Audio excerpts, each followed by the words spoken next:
13. 성공의 비결.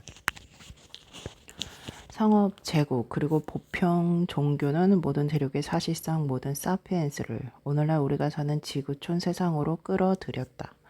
이런 팽창과 통일 과정이 단선적이었다거나 중단된 적이 없었다는 것은 아니지만 큰 그림을 보면 다수의 작은 문화에서 몇 개의 큰 문화로 마지막에는 하나의 전 지구적 사회로 이행하는 것은 아마도 인간사 역사에 따른 필연적 결과일 것이다.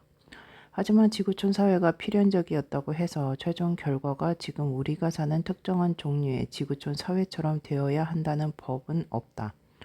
우리는 분명 다른 결과도 상상할 수 있다. 왜 덴마크어가 아닌 영어가 이렇게 널리 퍼졌을까? 세계의 기독교 신자는 약 20억 명, 무슬림은 12억 5천만 명, 조로아스터 교인은 15만 명, 마니교 신자는 0명인 이유는 무엇일까? 만일 1만 년 전으로 시간을 거슬러 올라가 이 과정을 다시 진행한다면 그래도 매번 일신교가 등장하고 이신교가 쇠퇴하는 것을 보게 될까? 그런 실험을 할 수가 없기 때문에 우리는 진짜 답을 알 수 없다. 하지만 역사의 핵심적 특징 두 가지를 연구함으로써 단서를 찾아볼 수 있다. 사후 깨달음의 오류. 역사상 모든 지점은 교차로다. 우리가 과거에서 현재로 밟아온 길은 하나의 갈래였지만 여기에서부터 미래로는 무수히 많은 갈래의 길이 나 있다. 이 중 일부는 더 넓고 평탄하며 이정표도 잘 되어 있기 때문에 선택될 가능성도 더 크지만 때때로 역사는 또는 역사를 만든 사람들은 예상을 벗어나서 움직인다. 4세기가 시작할 무렵 로마 제국 앞에는 다양한 종교적 선택의 가능성이 펼쳐져 있었다. 제국은 전통적인 다채로운 다신교를 고수할 수도 있었다. 하지만 콘스탄티누스 대제는 내란으로 갈기갈기 찢겼던 지난 세기를 돌아보면서 분명한 교리를 지닌 단일 종교를 믿으면 다양한 인종으로 구성된 제국을 통합하는 데 도움이 되지 않을까 하고 생각했던 것 같다. 그렇다면 그는 당대에 있었던 수많은 종교 중 하나를 국교로 삼을 수 있었다. 마니교, 미트라교, 이시스교나 키벨레교, 조로아스터교, 유대교, 심지어 불교도 선택할 수 있었다. 그런데 왜 그는 예수를 선택했을까? 기독교 신학에 뭔가 개인적으로 끌리는 부분이 있어서였을까? 아니면 자신의 목적에 부합한다고 생각한 어떤 신앙적 측면이 있었던 것일까? 그가 어떤 종교적 경험을 했던 걸까? 아니면 기독교가 빠르게 신도를 늘리고 있으니 거기 편승하는 게 최선이라는 조언을 들었던 것일까? 역사학자들은 추측은 할 수 있지만 확정적 답을 내놓지는 못한다. 기독교가 어떻게 로마 제국을 접수했는지 서술할 수 있지만 어째서 이 특정한 가능성을 현실화한 건지는 설명할 수 없다. 어떻게를 서술하는 것과 왜를 설명하는 것은 뭐가 다를까? 왜를 설명한다는 것은 왜 다른 사건이 아니라 하필 이 사건이 일어났는지를 설명할 수 있는 인과관계를 찾는다는 것을 의미한다. 일부 학자들은 실제로 기독교의 발흥 같은 사건의 결정론적 설명을 제시한다. 이들은 인간사를 생물학적, 생태학적 혹은 경제적 힘의 작용으로 설명하려 한다. 이들은 로마가 지배했던 지중해 연안의 지리적, 유전적, 경제적인 뭔가가 필연적으로 일신론의 발흥을 가져왔다고 주장한다. 하지만 대부분의 역사학자들은 이런 결정론적 이론에 회의적이다.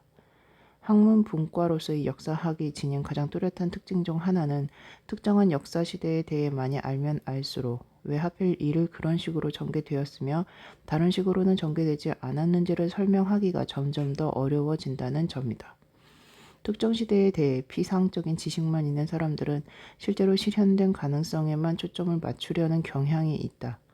이들은 사후의 깨달음을 근거로 어째서 그런 결과가 필연적으로 일어날 수밖에 없었는지를 증명도 반증도 불가능한 이론으로 설명한다.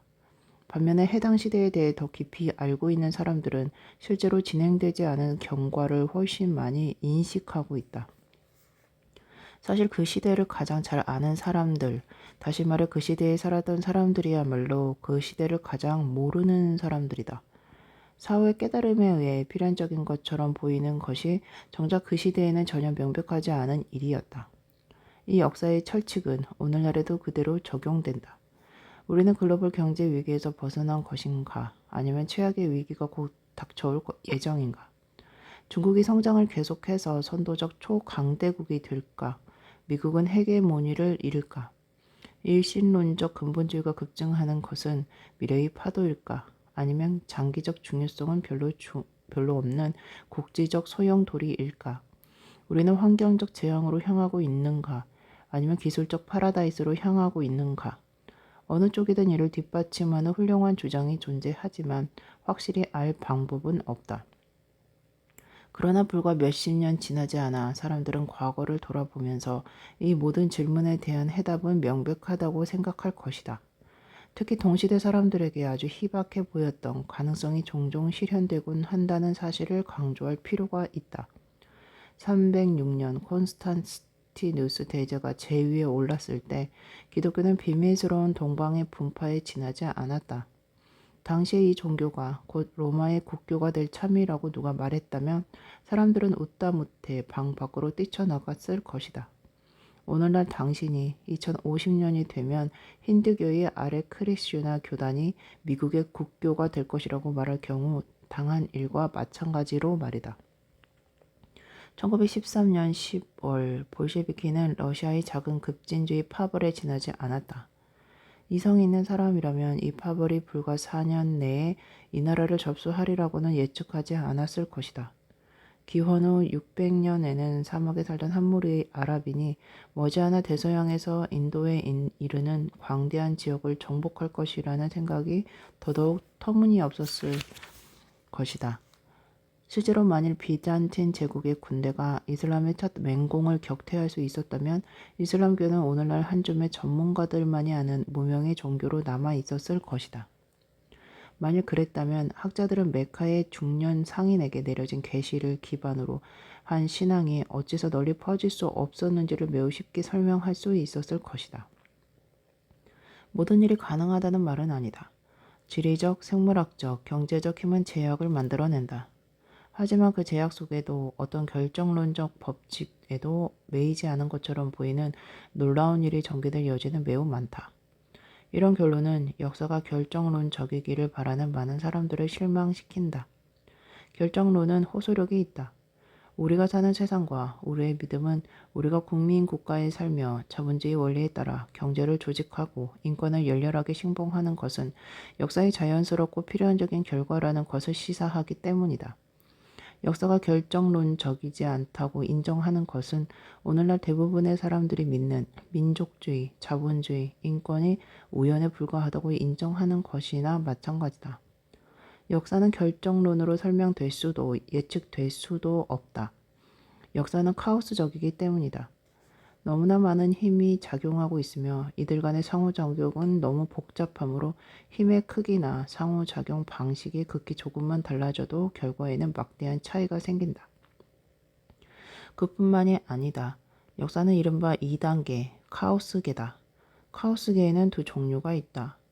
1단계 카오스는 자신에 대한 예언에 반응을 하지 않는 카오스다. 가령 날씨는 1단계 카오스계다. 날씨는 무수히 많은 요인의 영향을 받지만 우리는 점점 더 많은 요인을 고려하는 컴퓨터 모델을 만들어 점점 더 정확하게 예보할 수 있다. 2단계 카오스는 스스로에 대한 예측에 반응하는 카오스다. 그러므로 정확한 예측이 불가능하다. 시장이 그런 예다. 만일 우리가 내일의 석유 가격을 100% 정확히 예측하는 컴퓨터 프로그램을 개발하면 어떤 일이 일어날까? 석유 가격은 예측에 즉각 반응할 것이고 해당 예측은 실현되지 않을 것이다.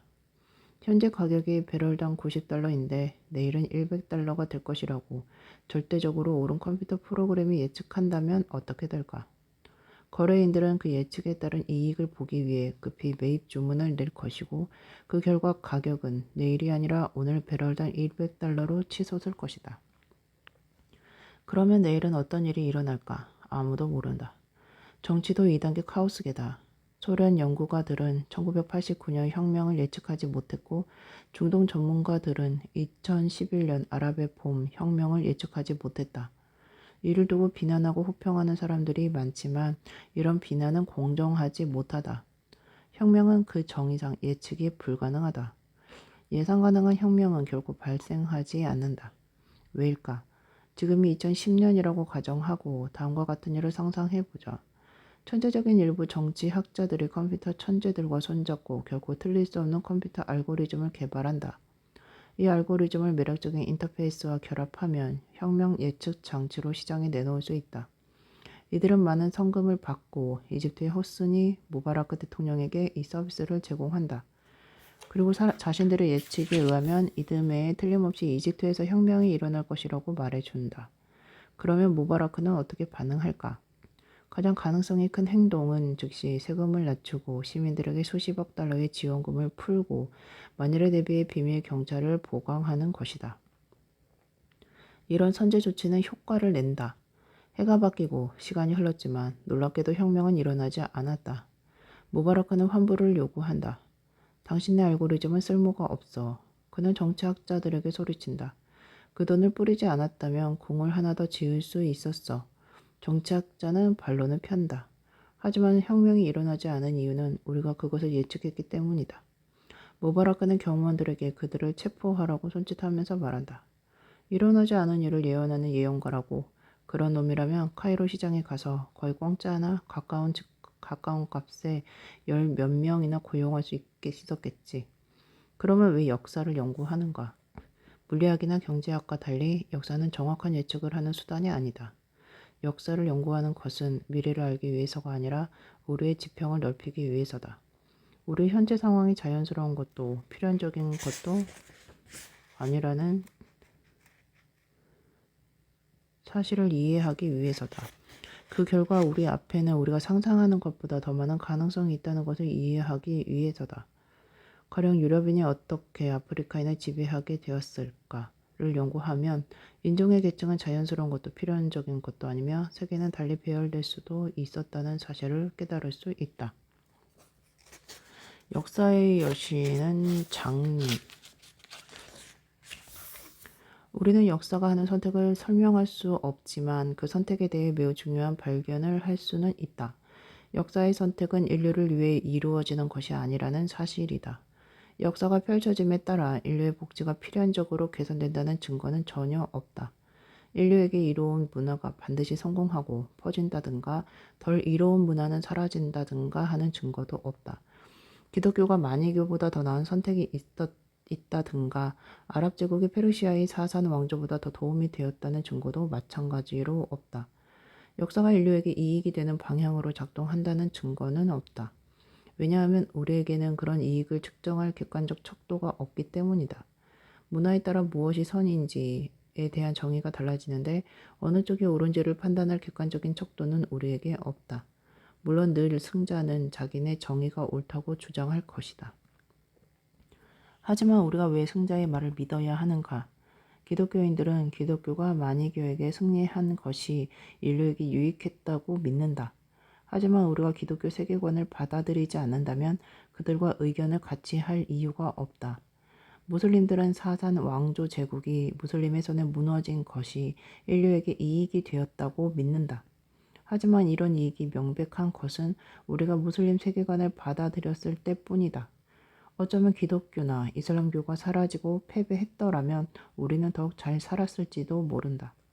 점점 더 많은 학자들이 문화를 일종의 정신적 감염이나 기생충처럼 보고 있다. 인간은 자신도 모르는 새 숙주 역할을 하고 있다는 말이다. 바이러스 같은 기생체는 숙주의 몸속에서 산다. 이들은 스스로를 복제하며 숙주에서 숙주로 퍼져나가고 숙주를 먹고 살면서 약하게 만들고 심지어 죽게 할 때도 있다. 숙주가 기생체를 퍼뜨릴 만큼 오래 살기만 하면 기생체는 숙주의 상태에 거의 신경을 쓰지 않는다. 바로 이와 같은 방식으로 문화적 아이디어는 인간의 마음속에 산다. 증식해서 숙주에서 숙주로 퍼져나가며 가끔 숙주를 약하게 하고 심지어 죽이기도 한다. 기독교의 천상의 천국이나 공산주의자의 지상낙원에 대한 믿음 같은 문화적 아이디어는 인간으로 하여금 그것의 전파를 위해서라면 목숨까지 걸고서 헌신하게 만든다. 해당 인간은 죽지만 아이디어는 퍼져나간다. 이런 접근법에 따르면 문화는 다른 사람을 이용하기 위해 일부 사람들의 꾸며낸 음모가 아니다. 그렇다기보다는 우연히 출현해서 자신이 감염시킨 모든 사람을 이용하는 정신의 기생충에 더 가깝다. 이런 접근법은 때로 문학, 구성 요성학 혹은 밈, 연구라고 불린다. 유기체의 진화가 유전자라 불리는 유기체 정보 단위의 복제에 기반을 둔 것과 마찬가지로 문화적 진화는 밈이라 불리는 문화적 정보 단위의 복제에 기반을 두고 있다. 성공적인 문화란 그 숙주가 되는 인간의 희생이나 혜택과 무관하게 스스로의 밈을 증식시키는 데 뛰어난 문화다.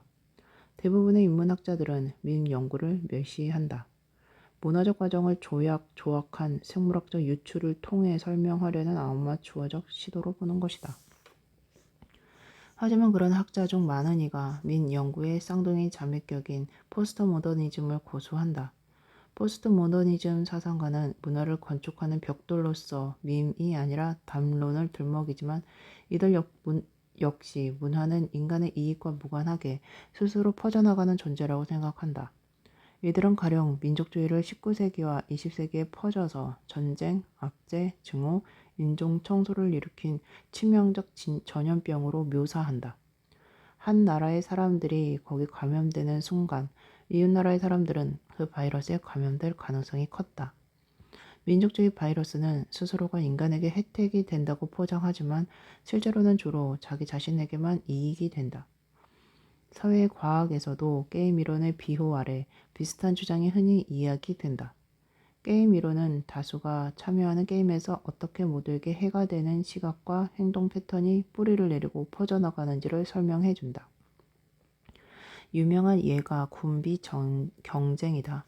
군비 경쟁은 참여하는 모든 당사국들을 파산시키는 경우가 많다. 그렇다고 군사력의 균형을 실제로 바꾸지도 못하면서 말이다. 파키스탄이 첨단 항공기를 구입하면 인도가 동일한 조치로 대응한다. 인도가 핵폭탄을 개발하면 파키스탄도 그대로 따라한다. 파키스탄이 해군력을 확장하면 인도가 그에 대응한다. 이 과정의 끝에 다다르면 힘의 균형은 과거와 크게 달라지지 않는다. 그동안 교육과 의료에 투자할 수 있었을 수십억 달러가 무기의 구입과 개발에 사용되었을 뿐이다. 하지만 군비 경쟁의 역학은 저항하기 힘들다. 군비 경쟁은 하나의 행동 패턴으로서 이 나라에서 저 나라로 바이러스처럼 퍼져가며 모두에게 해를 끼친다. 하지만 스스로에게는 이롭다. 생존과 번식이라는 진화적 기준에서 보면 그렇다. 그것을 무엇이라고 이름 붙이든 게임 이론, 포스트 모더니즘, 밈 연구, 역사의 역학은 인간의 복지를 향상시키는 방향을 향하고 있는 것은 아니다. 역사상 가장 성공한 문화가 반드시 호모사피엔스에게 가장 좋은 문화라는 생각은 근거가 없다. 진화와 마찬가지로 역사는 개별 유기체의 행복에 무관심하다. 그리고 개별 인간은 너무나 무지하고 약해서 대개는 역사가 자신에게 유리한 방향으로 전개되도록 영향을 미치지 못한다. 역사는 교차로에서 교차로로 뭔가 알 수 없는 이유 때문에 처음에는 이 경로를 택했다가 다음에는 저 경로로 진입했다가 하면서 나아간다. 1500년경 역사는 가장 중대한 선택을 했다. 인류의 운명뿐 아니라 아마 지구에 있는 모든 생명의 운명까지도 바꿀 선택이었다. 우리는 이것을 과학혁명이라고 부른다. 그 혁명은 서유럽에서 아프로아시아의 서쪽 끝에 있는 커다란 반도에서 시작되었다. 그때까지 역사에서 중요한 역할을 전혀 하지 못하던 지역에서 말이다. 왜 과학혁명은 하고 많은 곳을 놔두고 하필 그곳에서 일어났을까? 어째서 중국이나 인도에서 일어나지 않았을까? 어째서 실제보다 2세기 앞이나 3세기 뒤가 아니라 두 번째 천년의 한 중간에 일어났을까? 우리는 모른다. 학자들은 열 몇 가지 이론을 내놓았지만 특별히 그럴싸한 이론은 없다.